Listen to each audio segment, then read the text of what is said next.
I'll say this, if this is a window into what I can expect from 2022 out of Sony, I am officially excited.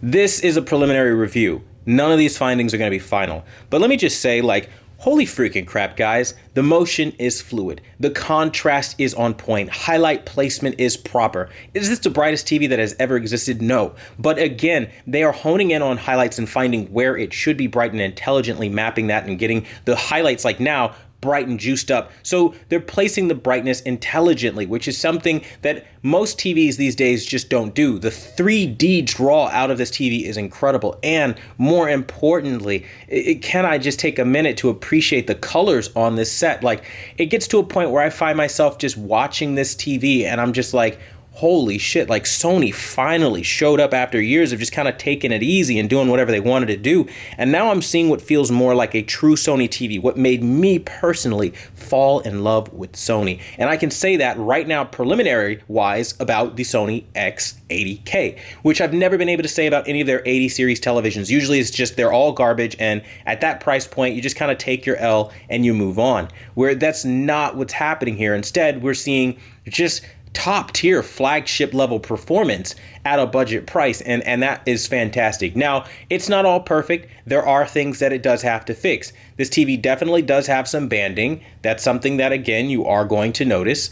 But again, panning motions like this, even on the A90J, their flagship from last year, did not look this good. Like a scene like this on the A90J, forget about it. You'd see motion artifacts, you'd see motion jitters, where on this TV, it's just fluid. So as Aloy is flying around on that pterodactyl machine thing, I'm telling you right now, it just looks really freaking smooth. And again, it's like the flapping of the wings as she goes in and you have particles of snow moving across the screen. These kinds of things usually geometry wise trips up the algorithm and it doesn't know what to do and you get a lot of artifacts. This TV's handling it brilliantly for a budget TV. Is it the best I've ever seen in my life? No, but it also is nothing to sneeze at. I mean, look at the highlight placement right here in this scene.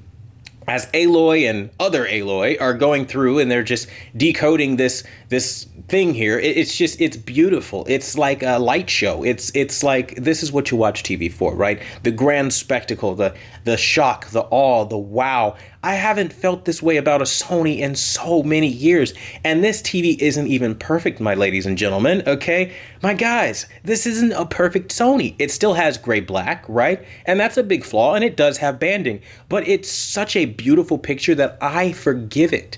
I genuinely forgive that because the overall experience is exceptional so far.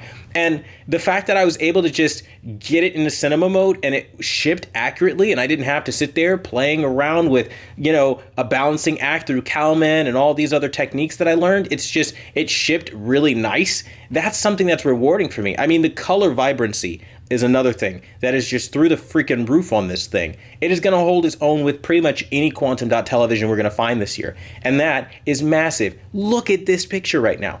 I saw this and I just completely was floored seeing the level of color coming out of a Sony. I mean, I haven't seen Sony try, like genuinely put their best foot forward for consumers at this price point for a very long time. Now, I don't know if somebody at Sony is watching my videos and paying attention to my gripes and my complaints. I would most certainly hope so, because that's how your products improve. If that is the case, then great, because holy shit, I am so happy with what I am seeing here come out of this processor. Now, keep in mind, this is not their XR processor. This is an entirely different processor. So it is possible that they can do something better on their new processors or worse on their processors. We don't know.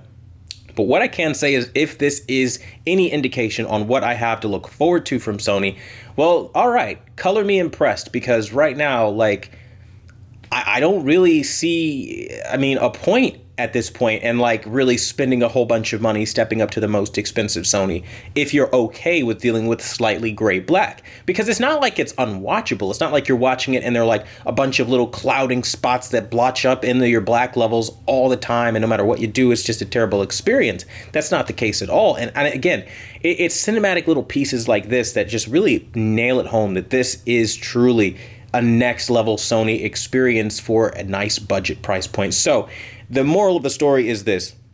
Is Sony perfect? Absolutely not. Am I going to give them that credit for being perfect? No, because they're not. But what I will say is like the amount of visual quality that I'm getting out of this image right now has been more than enough to really transcend my expectations for this year. And if we look at something like even the A95K, I truly expect big things now having seen this. But that being said, I will actually run measurements. We'll test input lag. We'll test the peak brightness. We're going to see how it's hitting as far as the grayscale. Is there a dirty screen effect? I mean, all the normal tests that we normally run on this channel, we're still going to run them and make sure that when we give them a final grade that they actually earn the grade that they get versus just saying, oh my God, it's amazing. I mean, but initially, if you needed a raw, genuine reaction to this device, like, wow, like I'm genuinely shocked that Sony came back with this as a 2022 option. So, so far so good. I'll let you guys know what happens, but definitely keep it locked because we're gonna be testing this thing. Thanks for watching the #1 brand in honesty. And until the next video, I'll see you guys later.